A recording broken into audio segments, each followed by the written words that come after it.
شروع ہوئی ہے کافی تاخیر سے، اور پڑھنے والے کے ساتھ مسئلہ یہ ہوتا ہے کہ وہ تبھی تک پڑھتا ہے جب کوئی سنے. تو جب تک آپ سنیں گے اتنا نہیں کہ میں اتنے زیادہ نہیں پڑھوں گا کہ آپ سنتے رہیں گے تو میں پڑھتا رہوں گا، لیکن اگر آپ انشاءاللہ توجہ سے سنیں گے تو بہت کم وقت میں ایک نتیجہ آپ تک پہنچاؤں گا. اور اگر توجہ سے نہیں سنیں گے تب بھی کم ہی پڑھوں گا، آپ پریشان نہ ہو. ایک صلوات پڑھیں. تو اللہ ولی ہے، چونکہ بہرحال مجلس ایک ولی خدا کی شہادت کے عنوان سے ہے، لہذا اس مناسبت سے اس آیت کا انتخاب کیا کہ اللہ ولی ہے صاحبان ایمان کا، اور جو صاحبان ایمان نہیں ہیں ان کے ولی نہیں بلکہ اولیاء جمع کا صیغہ استعمال ہوگا، طاغوت ہے. یعنی صاحبان ایمان کا ولی ایک ہوگا، لیکن طاغوت جو صاحبان ایمان نہیں ہیں، جو کافر ہیں، ان کا ولی ایک نہیں ہے، بلکہ ان کو بہکانے والے بہت سے ولی بن جاتے ہیں. غور کر رہے ہیں؟ تو قرآن نے ایک مقام پہ کہا کہ اللہ تمہارا یعنی صاحبان ایمان کا ولی.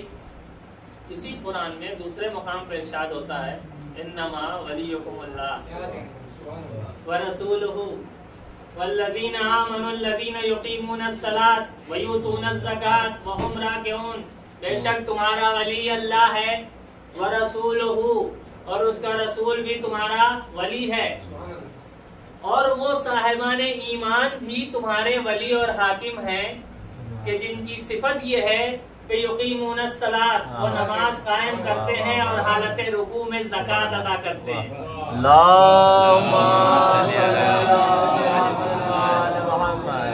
تو ایک عام ذہن میں، ایک عام انسان کے ذہن میں یہ سوال پیدا ہو سکتا ہے کہ کیا معاذ اللہ نعوذ باللہ قرآن کے بیان میں بھی اختلاف پایا جاتا ہے؟ تو ایک مقام پہ قرآن کہتا ہے کہ صاحبان ایمان کا ولی اللہ، دوسرے مقام پہ قرآن کہتا ہے کہ تمہارا ولی اللہ بھی ہے، اس کا رسول بھی ہے، اور وہ صاحبان ایمان بھی تمہارے ولی ہیں کہ جن کی صفات آیت میں بیان کیا گیا کہ وہ نماز قائم کرتے ہیں اور حالت رکوع میں زکوٰۃ دیتے ہیں. تو عام ذہنوں میں یہ سوال پیدا ہوتا ہے کہ کیا معاذ اللہ قرآن کے بیان میں اختلاف ہے؟ ایک مقام پہ قرآن کچھ کہتا ہے، دوسرے مقام پہ کچھ کہتا ہے. ہمارے 11ویں امام حسن عسکری علیہ السلام کے زمانے میں ایک شخص تھا کہ جس کا نام اسحاق قندی لکھا تاریخ میں. اسحاق قندی نے ایک کتاب لکھی قرآن کے خلاف، اور یہ ثابت کرنا چاہا کہ قرآن خدا کا کلام نہیں ہو سکتا، اس لیے کہ قرآن کے بیان میں اختلاف پایا جاتا ہے.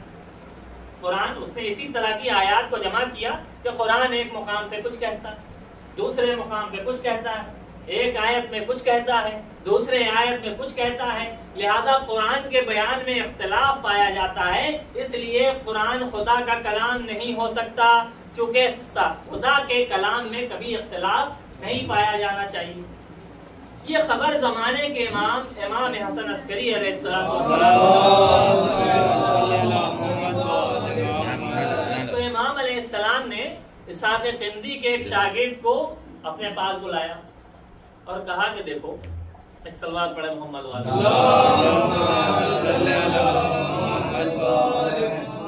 اسحاق قندی کے ایک شاگرد کو امام نے اپنے پاس بلایا اور کہا دیکھو، پہلے تو تم اپنے استاد سے قربت اختیار کرو، اپنا اعتبار قائم کرو، اور جب تمہارے استاد پر تمہارا اعتبار قائم ہو جائے تو تم اس سے وہ کتاب مانگ لینا پڑھنے کی غرض سے جو اس نے قرآن کے خلاف لکھی، اور اپنی دلیلوں سے یہ ثابت کرنا چاہا ہے کہ قرآن کے بیان میں اختلاف ہے، لہذا قرآن خدا کا کلام نہیں ہو سکتا. تو اس شاگرد نے پہلے اپنے استاد سے قربت اختیار کی، اپنا اعتبار قائم کیا، اور ایک دن جب اعتبار قائم ہو گیا تو کہنے لگا کہ استاد، میں نے سنا ہے کہ آپ نے قرآن کے خلاف کوئی کتاب لکھی ہے. اس نے کہا ہاں بالکل لکھی ہے. کہا کیا یہ ممکن ہے کہ آپ وہ کتاب کچھ دنوں کے لیے مجھے دے دیں کہ میں بھی پڑھوں؟ اس نے کہا ٹھیک ہے لے جاؤ. وہ کتاب لے کے آیا امام کی خدمت میں، کہا مولا آپ کے حکم کی تعمیل ہوئی، میں نے کتاب حاصل کر لی. امام نے کہا اس کتاب کو اپنے پاس رکھو، 2-4 دن کے بعد تم یہ کتاب لے کر اپنے استاد کے پاس جانا اور اس سے ایک سوال کر لینا. پہلے تو تم تعریف کر دینا کہ آپ نے بڑی اچھی کتاب لکھی ہے، کیا کہنا، اور اس سے یہ پوچھ لینا کہ استاد آپ نے جو قرآن کے بیان میں اختلاف ثابت کرنے کی کوشش کی ہے، تو یہ بتائیے کہ قرآن کی آیات سے آپ نے وہی معنی سمجھے ہیں جو خدا نے سمجھ کے کہے تھے؟ اگر وہی معنی آپ سمجھے ہیں جو خدا نے سمجھ کے کہے تھے، تو ان معنی کو سمجھنے کا ذریعہ کیا تھا؟ کہاں سے وہ معنی آپ تک پہنچے؟ اور اگر آپ نے قرآن کی آیات سے وہ معنی سمجھے ہیں جو آپ کے ذہن میں آئے، تو صاحب کلام کسی کی سمجھ کا ذمہ دار نہیں ہوتا۔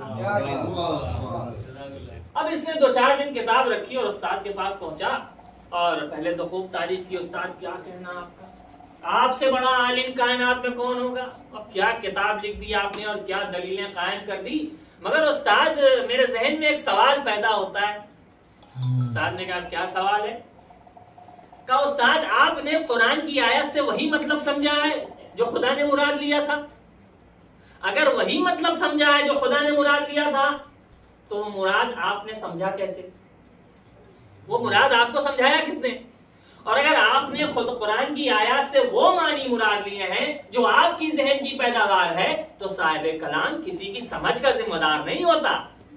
اب جیسے ہی اس نے یہ سنا، فوراً کہا کہ یہ بتاؤ یہ سوال تم سے کس نے پوچھنے کو کہا ہے؟ یہ سوال تم سے کس نے پوچھنے کو کہا ہے؟ پہلے تو شاگرد نے کہا ارے نہیں استاد، وہ بس میرے ذہن میں ایک سوال آ گیا تھا تو میں نے پوچھ لیا۔ کہا نہیں، تم ہو ہمارے شاگرد، تمہاری صلاحیتوں کا اندازہ تم سے زیادہ مجھے ہے۔ میں جانتا ہوں کہ جو سوال تمہارے استاد کے ذہن میں نہ آ سکا، وہ تمہارے ذہن میں کہاں سے آئے گا؟ مجھے سچ بتاؤ یہ تم سے کس نے کہا ہے؟ جب اس نے اصرار کیا تو شاگرد نے کہا کہ یہ سوال مجھ سے زمانے کے امام حسن عسکری علیہ الصلوۃ والسلام نے پوچھا۔ تاریخ کہتی کہ جیسے ہی اس نے امام کا نام سنا، فوراً کہا یقیناً اس طرح کی باتیں خاندان رسالت کے علاوہ کوئی دوسرا نہیں کر سکتا۔ ایک صلوات پڑھ لیں۔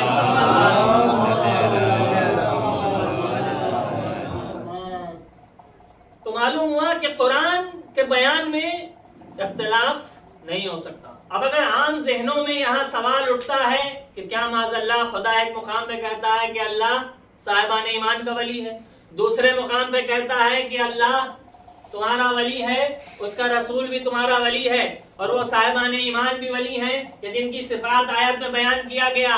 تو اب اگر کسی ذہن میں یہ سوال اٹھے کہ کیا معاذ اللہ قرآن کے بیان میں اختلاف پایا جاتا ہے، جواب وہی ہوگا کہ اختلاف قرآن کے بیان میں ہے یا تمہاری سمجھ میں ہے۔ اگر تمہارا نہیں ہوتا، کیا مطلب؟ کہا یہ دیکھو کہ اس آیہ کریمہ میں پروردگار عالم نے جس نبی اور آل نبی کی ولایت کا ذکر کیا ہے وہ اللہ کے مقابلے میں ہے یا مجبوری کا نام ہے؟ کیا مطلب؟ مثال کے طور پر ہم ایک صاحب کے پاس گئے، ایک بچے کے پاس اسکول میں گئے، اور ہم نے کہا کہ بھیا ذرا اپنی کتاب مجھے دے دیجیے۔ کہنے لگا تھوڑی دیر آپ رکیے، میں اپنے استاد سے پوچھ لوں کہ ان کی مرضی کیا ہے، وہ راضی ہیں یا نہیں۔ میں گھر میں پہنچا، ایک لڑکے سے کہا کہ بھیا ذرا تھوڑی دیر کے لیے اپنی گاڑی دے دیجیے۔ کہنے لگا وہ تھوڑی دیر آپ رکیے، میں ذرا پوچھ لوں ابا حضور کی مرضی کیا ہے۔ ایک شاگرد کو اس بات کا خیال ہوتا ہے کہ وہ اپنے استاد کی مرضی کو جان کے قدم بڑھائے، ایک بیٹے کو اس بات کا خیال ہوتا ہے کہ وہ اپنے باپ کی مرضی کو جان کے قدم بڑھائے، تو وہ خدا جس نے ہمیں پیدا کیا، جو ہمارا خالق ہے، جو ہمارا مالک ہے، کیا ہماری ذمہ داری نہیں ہے کہ ہم اس کی مرضی، اس کی پسند اور ناپسند کو جان کے قدم آگے بڑھائیں؟ تو جب ہماری یہ ذمہ داری ہے، اسی طرح اس خدا کی بھی ذمہ داری، ساری ذمہ داری بیٹوں کی نہیں ہوتی کہ وہ باپ کی پسند اور ناپسند کو جان کے قدم بڑھائیں۔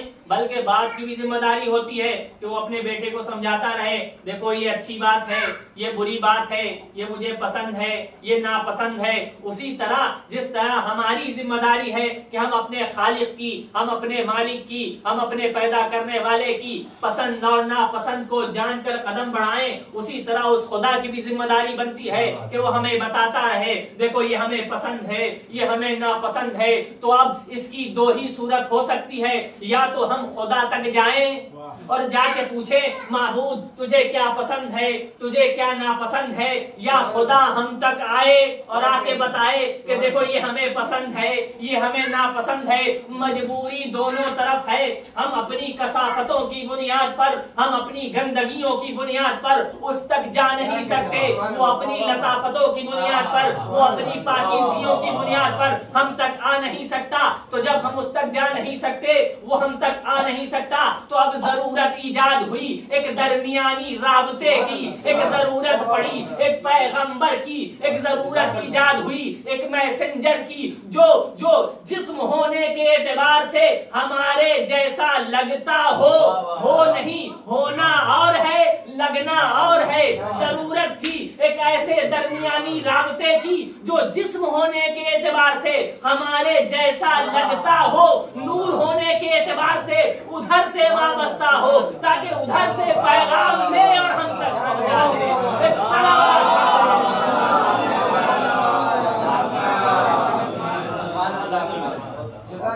اب جو یہ رسول اور آل رسول کی ولایت کا اعلان ہوا، یہ خدا کے مقابلے میں نہیں ہے، یہ مجبوری کا نام ہے۔ وہ مجبوری کیا ہے کہ ہم خدا تک جا نہیں سکتے، وہ ہم تک آ نہیں سکتا۔ تو اب یہ رسول اور آل رسول کو درمیانی رابطہ بنایا گیا، جو جسم ہونے کے اعتبار سے ہمارے جیسے لگتے تھے، ہم سے وابستہ تھے، بظاہر ہمارے ساتھ اٹھتے بیٹھتے تھے، لیکن نوری مخلوق ہونے کے اعتبار سے ادھر سے وابستہ تھے۔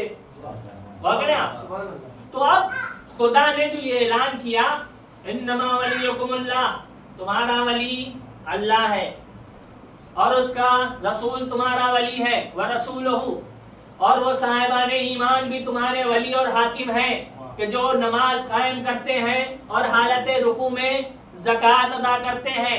تو اب یہ بات ثابت ہو گئی کہ اللہ ولی مطلق ہے، کسی کو اس کی ولایت پر کوئی اعتراض نہیں ہے، لیکن رسول اور آل رسول کی ولایت جو خدا نے اعلان کیا، یہ ایک مجبوری کا نام تھا تاکہ ادھر سے رابطہ برقرار ہو اور یہاں تک پیغام پہنچایا جا سکے۔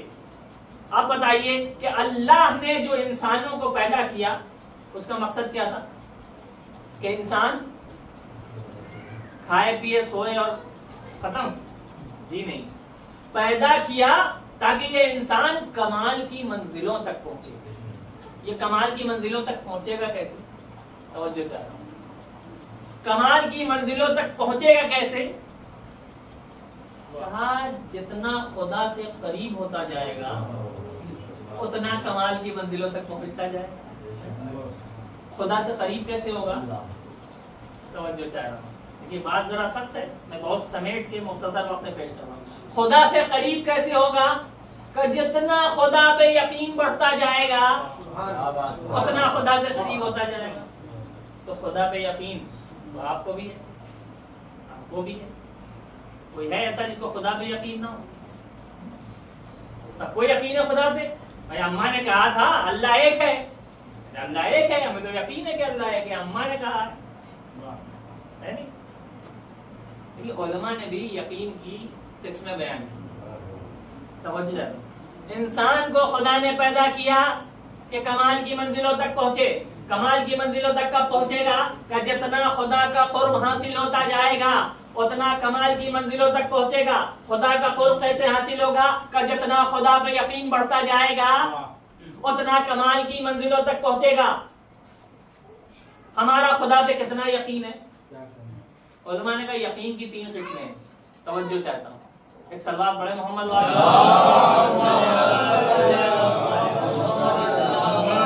یقین کی 3 قسمیں ہیں۔ یقین کی سب سے پہلی اور سب سے نچلا درجہ کیا ہے؟ علم الیقین۔ یعنی کیا؟ ہم نے کتابوں میں پڑھا اللہ ایک ہے، ہمارے استاد نے بتایا اللہ ایک ہے، بزرگوں نے بتایا اللہ ایک ہے، اماں نے کہا اللہ ایک ہے.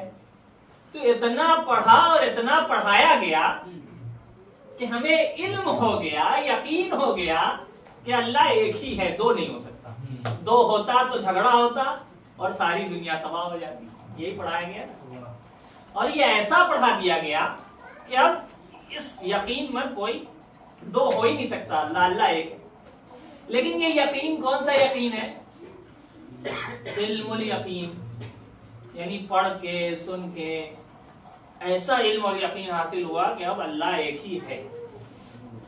یہ یقین کا کون سا درجہ ہے؟ پہلا، سب سے نچلا درجہ. ہمیں کمال کی منزلوں تک پہنچنا ہے اور ابھی ہمارا یقین کس منزل پہ ہے؟ پہلی منزل پہ، کہ ہم نے علم سے یہ یقین حاصل کر لیا کہ اللہ ایک ہے. یقین کی دوسری منزل کیا ہے؟ عین الیقین، آنکھ سے دیکھ کر کسی چیز کو یقین حاصل کرنا. پہلی منزل کیا تھی؟ علم الیقین، پڑھ کے سن کے علم یقین ہو گیا. دوسری منزل کیا ہے؟ عین الیقین. علماء کہتے ہیں یقین کا دوسرا مرحلہ، دوسرا مرتبہ عین الیقین ہے، یعنی کسی چیز کو آنکھ سے دیکھ کر یقین حاصل کر لینا. انہوں نے شاید پڑھ رکھا تھا، سن رکھا تھا، اخبار میں پڑھا، نیوز میں سنا کہ آرا میں یہ ہو گیا. اپنے علم سے یقین ہو گیا نا آرا کوئی جگہ ہے. لیکن اب جب آرا میں آ کے رہنے لگے تو اب جو دیکھ لیا آنکھوں سے تو اب یقین ذرا بڑھ گیا، چونکہ آنکھوں سے دیکھ. اس کی بہترین مثال فلسفے میں یہ دیا جاتا ہے کہ یقین کے تین مرحلے ہیں. پہلا علم الیقین، دوسرا عین الیقین اور تیسرا حق الیقین. حق الیقین کسے کہتے ہیں؟ جہاں انسان اس چیز کو محسوس کر سکے. توجہ سے ہمیں خدا پر یقین کی منزلوں تک پہنچنا ہے تاکہ ہم اس کا قرب حاصل کریں. فلسفے میں اس کی بہترین مثال یہ دیتے ہیں کہ آپ کے سامنے آگ جل رہی، آپ نے سن رکھا تھا کہ آگ جلاتی ہے، آپ کو یقین تھا. آپ کے سامنے آگ جلا دی گئی، آپ نے آنکھوں سے دیکھ لیا. جیسے ہی اس میں ایک کاغذ ڈالا، آگ نے کاغذ کو جلا کے راکھ کر دیا. اب جو آپ نے آنکھوں سے کاغذ کو جلتا ہوا دیکھا تو آپ کا وہ علم الیقین عین الیقین میں بدل گیا کہ اب جو یقین آیا یہ یقین کا دوسرا مرحلہ ہے. اور یقین کا تیسرا مرحلہ کیا ہے؟ حق الیقین. ارے آپ نے دیکھ تو لیا مگر آپ کیا جانے کہ جلنے کا مزہ کیا ہے. اب آگ جل رہی تھی، آپ نے انگلی رکھ دیا. اب جو انگلی جلی اور جلنے کی کیفیت کو آپ نے محسوس کیا کہ ہاں آگ واقعی جلا دیتی ہے، تو اس کیفیت کو جو محسوس کیا تو یقین کی یہ سب سے اعلیٰ ترین منزل ہے کہ جس کے بعد یقین کی کوئی منزل نہیں. تو یقین کی پہلی منزل علم الیقین کہ انسان علم سے یقین حاصل کرے. دوسری منزل عین الیقین، تو ہم نے علم سے تو یقین حاصل کر لیا کہ اللہ ایک ہے. اب یقین کی دوسری منزل عین الیقین. کیا ہم خدا کو دیکھ سکتے ہیں؟ کیا ہم خدا کو دیکھ سکتے ہیں؟ پڑھ دوں قرآن. جب جناب موسیٰ علیہ السلام کی قوم نے ضد کی، اچھا بڑی ضدی قوم، پڑھیے آپ تاریخ پڑھیے، قرآن کی داستان پڑھیے، سب سے ضدی قوم، کہ ہم خدا کو دیکھیں گے. جناب موسیٰ نے لاکھ سمجھایا بھائی خدا نہیں دیکھا جا سکتا، کبھی ہم تو دیکھیں گے. کہ خدا دکھائی دینے کی چیز نہیں ہے، جسم نہیں رکھتا، کبھی ہم تو دیکھیں گے. آئے کوہ طور پر کا پروردگار، یہ ضدی قوم، اس کو میں سمجھا کے تھک گیا کہ خدا دیکھا نہیں جا سکتا، تو اگر یہ کہتی ہے کہ ہم دیکھیں گے. حکمہ موسیٰ اپنی قوم کو لے کے کوہ طور پہ لے کے آئے. اب قرآن کیا کہتا ہے؟ کیوں آئے ہیں؟ خدا کو دیکھیں گے. قرآن کیا کہتا ہے؟ جیسے ہی کوہ طور پر جناب موسیٰ علیہ السلام قوم والوں کو لے کے پہنچے تو قرآن نے کہا فلما تجلی للجبل جعلہ دکا وخر موسیٰ صعقا. ایک بجلی، ایک روشنی نمودار ہوئی کہ جس کا اثر یہ تھا کہ جناب موسیٰ بے ہوش ہو گئے اور پہاڑ ٹکڑے ٹکڑے ہو گئے. قرآن کیا کہہ رہا ہے؟ فلما تجلی للجبل جعلہ دکا وخر موسیٰ صعقا. اس پہاڑ پر ایک بجلی، ایک روشنی چمکی کہ جس کے اثر سے جناب موسیٰ بے ہوش ہو گئے اور پہاڑ ریزہ ریزہ ٹکڑے ٹکڑے ہو گیا. میں کہوں گا پروردگار تو نے آیت میں یہ تو بتا دیا کہ جناب موسیٰ بے ہوش ہو گئے، پہاڑ ٹکڑے ٹکڑے ہو گیا، تو وہ قوم والے جو آئے تھے وہ کہاں گئے؟ ان کا تو نے ذکر ہی نہیں کیا. عجب نہیں قدرت آواز دے. ہم یہی تو تمہیں سمجھانا چاہتے ہیں کہ نبی خدا کی مخالفت کر کے جو پہاڑ پہ آ جائے ہمارے نزدیک وہ لائق ذکر بھی نہیں ہوا. ایک صلوات پڑھ دے محمد.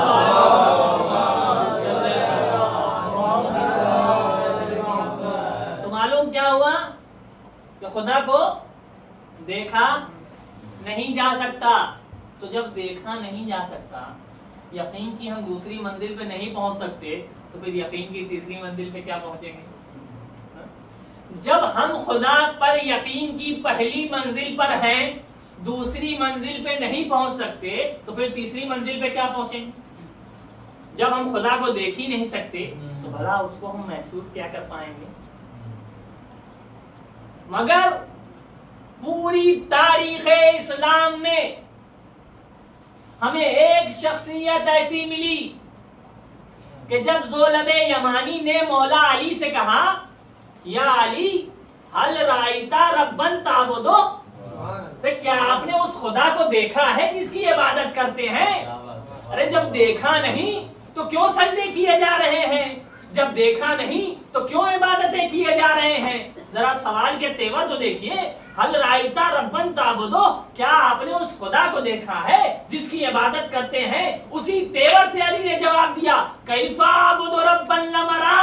ارے علی اس خدا کی عبادت کیسے کر سکتا ہے جسے دیکھا نہ ہو؟ لیکن علی جانتے تھے کہ کہیں لوگوں کو غلط فہمی نہ ہو جائے. کہ یاد رکھو اگر وہ جسم ہوتا تو ان ظاہری نگاہوں سے دیکھا جاتا، وہ جسم نہیں رکھتا، اسے ظاہری نگاہوں سے نہیں دیکھا جا سکتا، بلکہ بحقائق الایمان اسے ایمان کی حقیقتوں سے محسوس کیا جاتا ہے.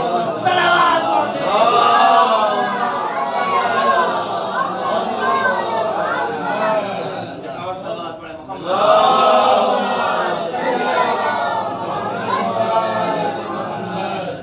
خدا کو ظاہری آنکھوں سے نہیں دیکھا جاتا بلکہ بحقائق الایمان اسے ایمان کی حقیقتوں سے درک کیا جاتا.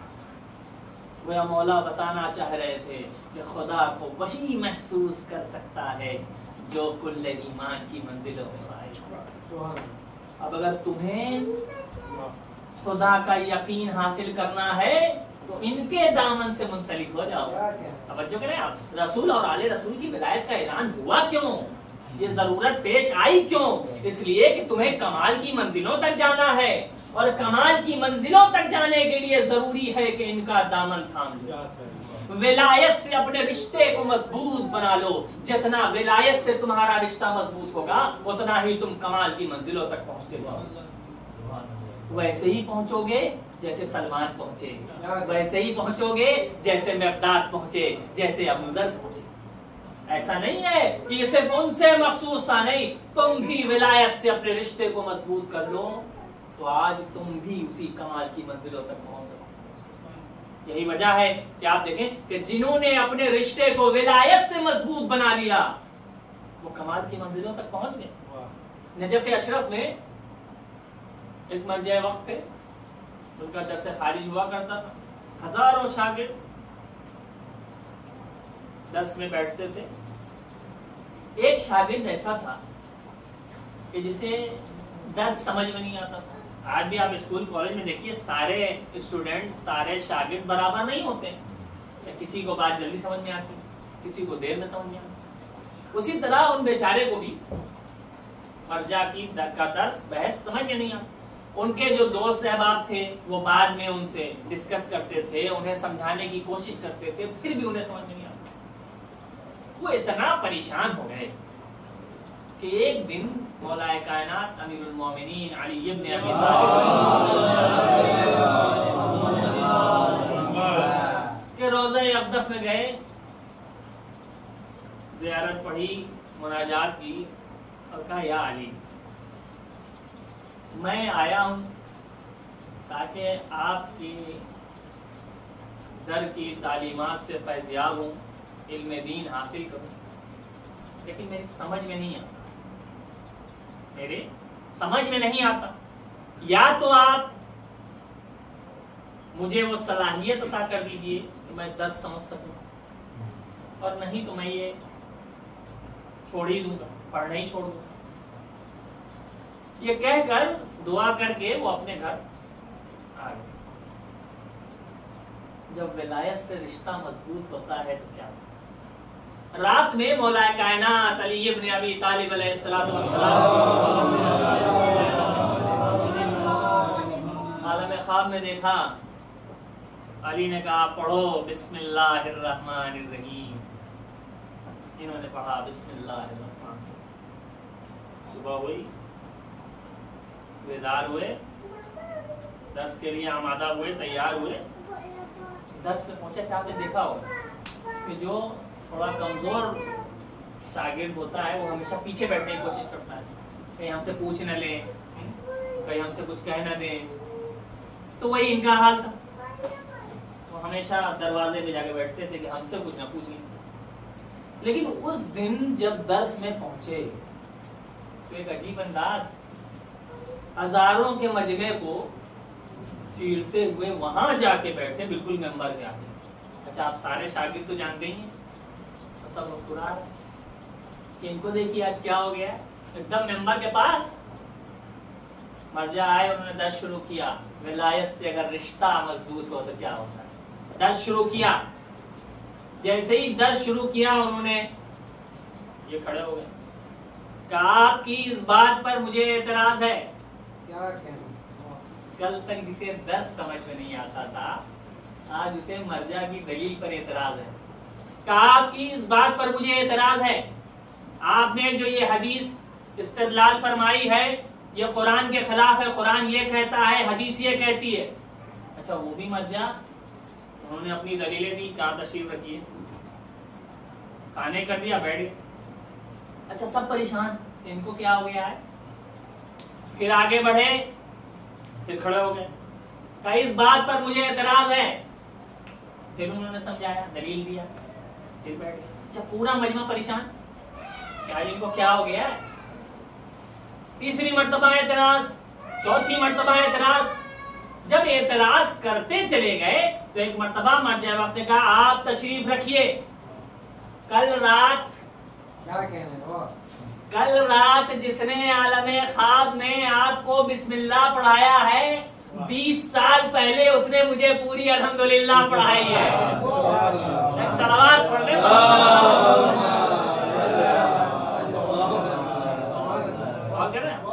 ولایت سے اگر رشتہ مضبوط ہو تو کیا انسان کمال کی کن منزلوں پر پہنچتا ہے.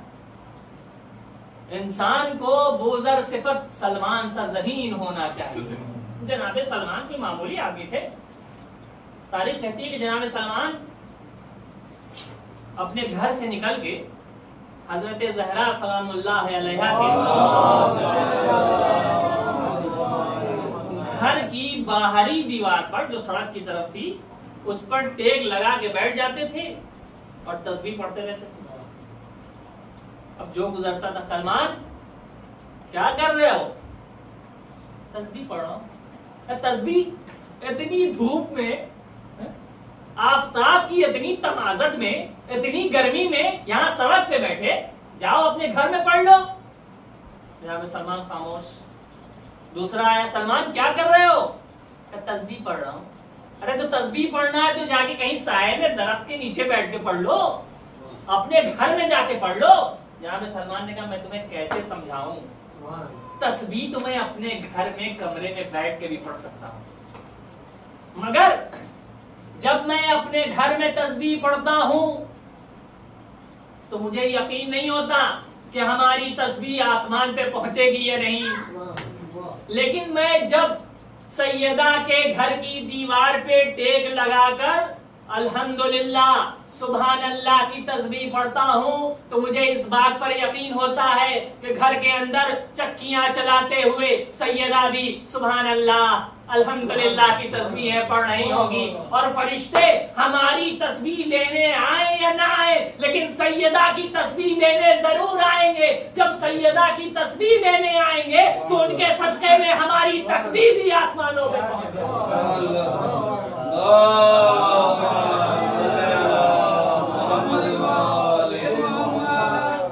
یہ کون لوگ ہیں؟ یہ وہ لوگ ہیں کہ جن کا رشتہ ولایت سے مضبوط ہے۔ انسان اگر کمال کی منزلوں تک پہنچنا چاہتا ہے تو اپنے رشتے کو ولایت سے مضبوط کرے۔ ولایت کوئی معمولی چیز کا نام نہیں ہے۔ معصوم نے کہا بنی الاسلام علی خمسۃ الصلاۃ والزکاۃ والصوم والحج والولایہ، اسلام کی بنیاد 5 چیزوں پر ٹکی ہوئی ہے، نماز، زکوٰۃ، روزہ، حج اور ولایت۔ پھر معصوم کہتے ہیں ان 5 میں سب سے اہم چیز کا نام ہے ولایت۔ کیوں؟ کہ اس لیے کہ ہر چیز میں چھوٹ ہے۔ سفر میں ہو نماز 4 کی جگہ 2 پڑھ لو، بیمار ہو کھڑے نہیں ہو سکتے بیٹھ کے پڑھ لو، بیٹھ نہیں سکتے لیٹ کے پڑھ لو، لیٹ کے نہیں پڑھ سکتے اچھا اشارے سے پڑھ لو، چھوٹ ہے نا۔ حج پیسہ نہیں ہے چلو کوئی بات نہیں معاف ہے۔ زکوٰۃ نصاب پورا نہیں ہے مت نکالو کوئی گناہ نہیں ہے۔ لیکن ولایت ایک ایسی چیز ہے کہ جہاں کسی طرح کی چھوٹ نہیں، سفر میں ہو، حضر میں ہو، بیمار ہو، صحت مند ہو، لیٹے ہو، بیٹھے ہو، سوئے ہو، جاگے ہو، ہر حال میں ولایت کے ساتھ جینا ہے۔ کبھی ولایت سے رشتہ نہیں ٹوٹ سکتا، اس لیے کہ اگر ولایت سے رشتہ ٹوٹ گیا تو پھر تم دنیا میں اور آخرت میں کبھی کامیاب ہو ہی نہیں سکتے۔ ایک صلوات پڑھ دیں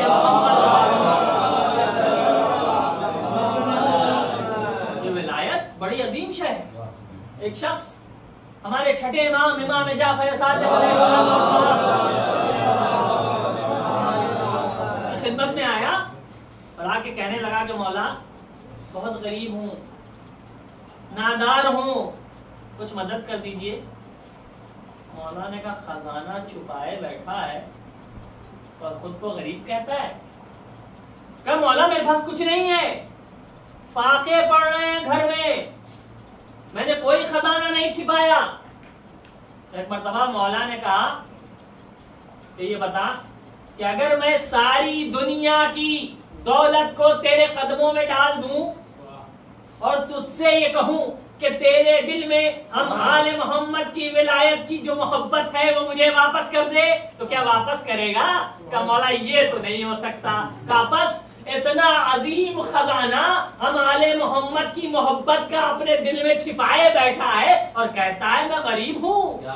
یاد رکھ جس کے دل میں آل محمد کی محبت ہو وہ دنیا میں کبھی غریب ہو ہی نہیں سکتا۔ ایک صلوات پڑھ لیں۔ یہ ولایت بڑی عظیم شے، بڑی عظیم شے۔ یہی وجہ ہے کہ جس نے اپنے رشتے کو ولایت سے مضبوط کر لیا پھر دنیا میں کوئی اسے ہلا نہیں سکا۔ حاکم شام کے دربار میں ادے بن حاتم پہنچے۔ جب ادے حاکم شام کے دربار میں پہنچے تو حاکم شام نے کہا کہ ادے تمہارے بچے کہاں ہیں؟ 2 بیٹے تھے اس کے۔ کہا تمہارے بچے کہاں ہیں؟ خدا نے کہا کہ جب تو یہ کون لوگ ہیں؟ یہ وہ لوگ ہیں کہ جنہوں نے ولایت سے رشتے کو مضبوط کر رکھا۔ خدا نے کہا، حاکم شام نے کہا تمہارے بچے کہاں ہیں؟ کہا حاکم شام جب تو دائرہ اسلام میں داخل نہیں ہوا تھا تب ہمارے دونوں بیٹے علی کی رکاب میں اپنی جان قربان کر چکے. ایک مرتبہ کہتا ہے کہ علی نے تمہارے ساتھ انصاف نہیں کیا. کہا کیوں؟ کہ علی کے بچے حسن و حسین تو آج تک زندہ ہیں اور تمہارے بیٹے کو مروا دیا. حاکم ادے نے کہا حاکم شام خاموش ہو جا. ارے علی نے نہیں، میں نے علی کے ساتھ انصاف نہیں کیا. کب وہ کیسے؟ کہ علی شہید ہو گئے، میں ابھی تک زندہ ہوں. اور کر رہے ہیں یہ کون لوگ ہیں؟ یہ وہ لوگ ہیں جنہوں نے ولایت سے اپنے رشتے کو مضبوط کر رکھا. امام وقت ولی خدا، اس سے کوئی چیز پوشیدہ نہیں ہوتی، اس کے لیے کوئی چیز مخفی نہیں ہے. دو شخص مدینے سے ہمارے 8ویں امام امام علی ابن موسیٰ رضا علیہ السلام کی زیارت کے لیے خراسان پہنچے. جب خراسان پہنچے تو انہوں نے امام سے مسئلہ پوچھا کہ مولا یہ بتائیے کہ ہم مدینے سے یہاں آئے ہیں. توجہ چاہیے، امام وقت کے لیے کوئی بات کوئی چیز مخفی نہیں ہوتی. کہ مولا ہم مدینے سے آئے ہم دونوں، ہماری نماز قصر ہے یا پوری؟ امام نے ایک سے کہا تیری نماز قصر ہے اور تیری نماز پوری ہے. کہ مولا ہم دونوں مدینے سے چلے، ایک ہی محلے میں رہنے والے ہیں، ایک ساتھ چلے، جہاں یہ ٹھہرے وہاں ہم بھی ٹھہر گئے، جس راستے سے یہ آئے اسی راستے سے ہم بھی آئے، جتنا راستہ انہوں نے طے کیا اتنا ہی راستہ ہم نے طے کیا. تو کیا وجہ ہے کہ آپ نے ان کو کہا کہ تمہاری نماز قصر ہے اور ان کی نماز پوری ہے؟ امام نے کہا جب تم مدینے سے چلے تھے تو تمہارے دل میں یہ خیال تھا کہ میں اپنے زمانے کے امام علی ابن موسیٰ رضا کی زیارت کو جا رہا ہوں، ان کی ملاقات کو جا رہا ہوں، لہذا تمہارا سفر عبادت تھا، تمہاری نماز قصر ہوگی. لیکن جب تمہارا ساتھی مدینے سے نکلا تھا تو اس کے ذہن میں یہ خیال تھا کہ وہ ہارون بادشاہ سے مل کر، ہارون رشید سے مل کر انعام و اکرام حاصل کرے گا، اور ہارون رشید ظالم بادشاہ ہے، لہذا اس کا سفر معصیت ہے، سفر گناہ ہے، اور سفر گناہ میں انسان کی نماز پوری ہوتی ہے. ولی خدا ہے، ولی خدا سے کوئی بات پوشیدہ نہیں ہوتی. ہمیں چاہیے کہ ہم ولایت سے اپنے رشتے کو مضبوط کریں.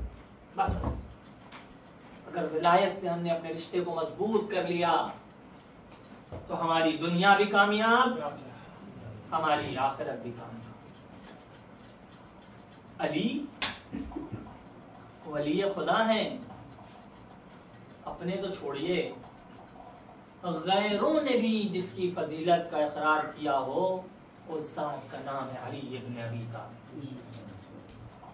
علی کی شہادت کے بعد جب حاکم شام کے دربار میں زرار پہنچے ہیں تو حاکم شام نے کہا صف لی علی، زرار مجھ سے علی کی صفتوں کو بیان کرو. پہلے تو زرار نے کہا کہ حاکم شام مجھے معاف کر دے، میں علی کی صفتوں کو بیان کروں گا تو برداشت نہ کر سکے گا.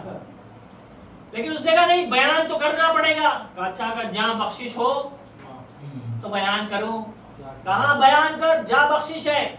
پہلے تو زرار نے علی کی ذاتی صفتوں کو بیان کرنا شروع کیا. علی کی شجاعت ایسی تھی، علی کی عبادت ایسی تھی، علی کی بہادری ایسی تھی، علی کا کرم ایسا تھا، علی کا کرم ایسا تھا، علی کی سخاوت ایسی تھی. جب ذاتی کمالات کو گنوا چکے تو ایک مرتبہ کہتے ہیں حاکم شام بس مختصر طور پر یہ سمجھ لے کہ علی نہیں مرے ہیں، مات العدل والانصاف. علی نہیں شہید ہوئے ہیں بلکہ دنیا سے عدل و انصاف ختم. اور کیوں نہ ہو جس کا کردار اپنے دشمنوں کے ساتھ ایسا ہو. آپ کیا سمجھتے ہیں کہ مولا علی کے سر پر 19 ماہ رمضان کو ضربت لگی ہے تو ابن ملجم 19 کو آیا تھا کوفے میں؟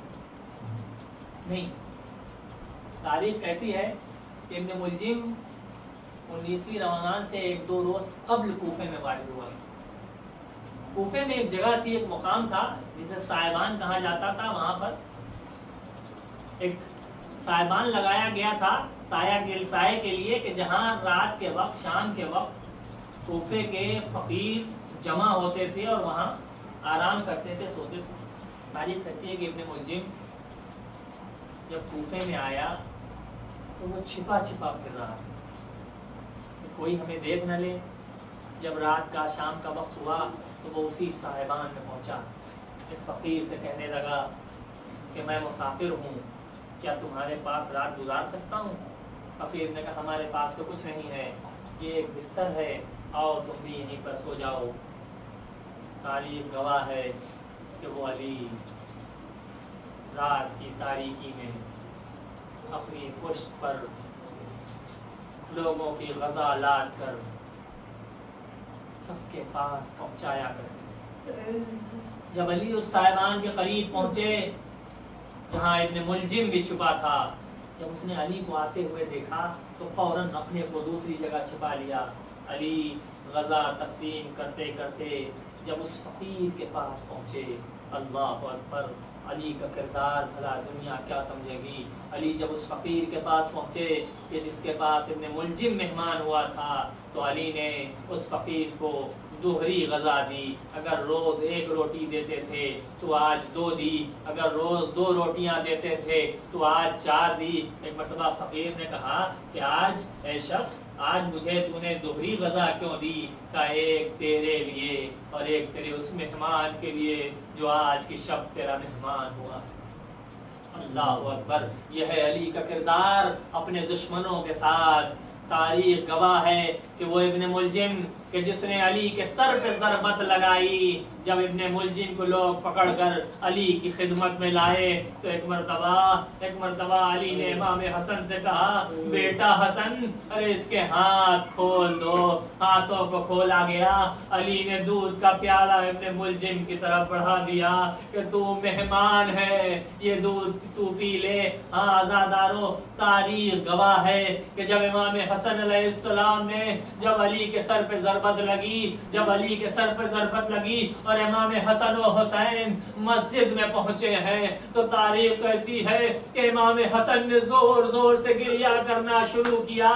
اپنے بابا کی اس حالت کو دیکھا تو زور زور سے گریہ کرنا شروع کیا. علی نے سمجھایا، تسلی دیا، بیٹا حسن گریہ نہ کرو، تم ان مومنین کو نماز پڑھا دو. تاریخ گواہ ہے کہ امام حسین اتنا روئے کہ پلکیں زخمی ہو گئی. علی نے حسین کو بھی تسلی دے دیا، بیٹا حسین ارے تم گریہ نہ کرو، بیٹا حسن ارے گریہ نہ کرو، ارے میں اپنی آنکھوں سے ارے رسول کی زیارت کر رہا ہوں، فاطمہ زہرا کو دیکھ رہا ہوں جو مجھے سلام کر رہے ہیں. آزادارو، تاریخ نے ایک منظر تو یہ لکھا مگر دوسرا منظر اور بھی لکھا کہ جب نماز کے بعد حسن و حسین علی کو لے کر بیت الشرف میں آئے، جیسے ہی علی کی بیٹیاں ارے زینب و ام کلثوم کی نظر اپنے باپ پر پڑی، ارے بیٹیوں نے گریہ کرنا شروع کیا. ارے وہ علی جو ابھی تک حسن کو تسلی دے رہے تھے، وہ علی جو ابھی تک حسین کو تسلی دے کے خاموش کر رہے تھے، ارے جب بیٹیوں نے رونا شروع کیا تو علی بھی چیخ مار کر رونے لگے. میں کہوں گے اے مولا، ارے ابھی تک تو بیٹوں کو تسلی دے رہے تھے، ارے بیٹیوں کے سامنے کیوں رو؟ عجب نہیں مولا آواز دے. ارے میں اس منظر کو یاد کر رہا ہوں کہ جب میری یہ بیٹیاں ارے زینب و ام کلثوم ارے اسی کوفے میں بے مقنع ردا تماشائیوں کے مجمع میں پھرائی جائیں گی. آزادارو، کائنات کے امیر نے ارے 19ویں شب 20ویں شب بڑی بے چینی میں گزار دی، یہاں تک کہ 21ویں کی شب آئی. علی نے گھر والوں کو جمع کیا، وصیت تمام کی کہ اب خدا سے ملاقات کا وقت آ پہنچا. آزادارو، ارے آج کی تاریخ وہ تاریخ تھی جب کائنات کا امیر اس وصیت کے مطابق حسن و حسین نے علی کا جنازہ اٹھایا، ارے نجف لے کر پہنچے، ارے قبر نمودار ہوئی، عجب نہیں ارے 2 ہاتھ برآمد ہوئے ہو، اے حسن و حسین ارے لاؤ میرے وصی کے جنازے کو ہمارے حوالے کر دو۔ ارے بیٹوں نے باپ کے جنازے کو قبر کے حوالے کیا، اب جو پلٹے تو عجب عالم ہے، ارے گوشے سے کسی کے رونے کی صدا سنی، قریب جا کے دیکھا تو ایک نابینا ہے جو رو رہا ہے، گریہ کر رہا، کہ رونے کی وجہ کیا ہے؟ کہ ایک شخص تھا ارے جو آیا کرتا تھا، ارے محبت سے اپنے ہاتھوں سے ہمیں غذا کھلاتا تھا، مگر 3 دن ہو گئے ارے وہ ہمارے پاس نہیں آیا۔ ارے امام حسن شخص ارے وہ کوئی اور نہیں تھا، ارے وہ میرا بابا علی مرتضیٰ تھا۔ ارے اب وہ تیرے پاس نہ آئے گا، ایک ظالم نے ارے اس کے سر پہ ضربت لگائی، وہ اس دنیا سے رخصت ہو۔ انا للہ و انا الیہ راجعون، الا لعنت اللہ علی قوم الظالمین، وسيعلم الذين ظلموا أي منقلب ينقلبون۔ پروردگار تجھے واسطہ محمد و آل محمد کا ہماری سزا کو درجہ پوری معبود تجھے واسطہ ہے، مولا علی کا تجھے واسطہ ہے، تمام معصومین کا، کہ حاضرین کی اور تمام مومن و مومنات کی جملہ دینی اور دنیاوی حاجات کو پورا فرما۔ معبود جو پریشان حال ہیں ان کی پریشانیوں کو دور فرما، جو مقروض ہیں ان کے قرضوں سے نجات عطا فرما، جو بے روزگار ہیں ان کے لیے روزی کا ذریعہ فراہم فرما، جو باروزگار ہیں ان کے روزی میں ترقی عطا فرما، مال میں برکت عطا فرما۔ معبود ہم سب کو علی کے راستے پر چلنے کی توفیق عطا فرما۔ معبود جلد از جلد منتقم خون حسین امام زمانہ کے ظہور میں تعجیل عطا فرما، ہم سب کو ان کے اعوان و انصار شمار۔